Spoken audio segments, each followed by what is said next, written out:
নমস্কার বন্ধুরা, মুই আজকে তৈরি করে দেখামো কুমড়া ফুলের বড়ার একটা মজাদার রেসিপি। এই বড়াটা খাইতে কিন্তু খুবই ভালো লাগে, তাই ভাবলাম গ্রামের বাড়ি যখন আইসি আপনাগুলাকে এই গ্রামের টাটকা ফুল দিয়ে একটা বড়ার রেসিপি করে শেয়ার করি। এই যে ফুলগুলো সকালবেলা যাইয়ে মাঠ থেকে তুলে আনছি, দেখেন কি সুন্দর টাটকা টাটকা ফুলগুলোরে ধুয়ে পরিষ্কার করে লইছি। আর বোটটা ওইরকম কাটে ভিতরে একটা কলির মতো থাকে, ওইটা ফালাই দিছি।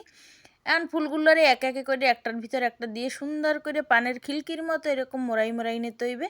এরপর এইটার একেবারে একটা বেসনের গোলার ভিতর অথবা ডিম দিয়ে বা চালের গুঁড়ি দিয়ে একটা গোলা তৈরি করে আপনারা এর মধ্যে ভিজিয়ে বড়াগুলো বানাইতে পারেন। এই বড়াটা বানানোর সময় অবশ্যই কিন্তু আপনারা ডিম দেবেন, হেলে কিন্তু খাইতে খুবই ভালো লাগে। তাই মোর সব খিলকিগুলো করা হয়ে গেছে। এখন মুই কিন্তু এনে লইছি আটা। মোর দ্বারা চালের গুঁড়ি আসলে না, এই জন্য আমি আটা লইছি। আর এনে দিছি লবণ, হলুদের গুঁড়ো আর সামান্য পরিমাণে চিনি আর একটা ডিম। এইগুলো দিয়ে একটু সামান্য জল দিয়ে একটা গোলা তৈরি করে লইছি। আপনারা অবশ্যই চালের গুঁড়ি থাকলে দেবেন। চালের গুঁড়ি দেওয়ার কারণে বড়াটা আরও মুসমুস হইবে। মুই কিন্তু আটা দিয়ে করছি, এই জন্য একটু বড়াটা নরম হয়েছে। তারপরও খাইতে কিন্তু খুবই মজা হয়েছে। বড়াটা লাল লাল করে ভাজি করে নেওয়ার জন্য এই কালা কুচকুচে কড়াই দিয়ে বয় দিছি, কারণ এটাই দিলে কিন্তু বড়াগুলো নিচ দিয়ে লাগিয়ে যাবে না।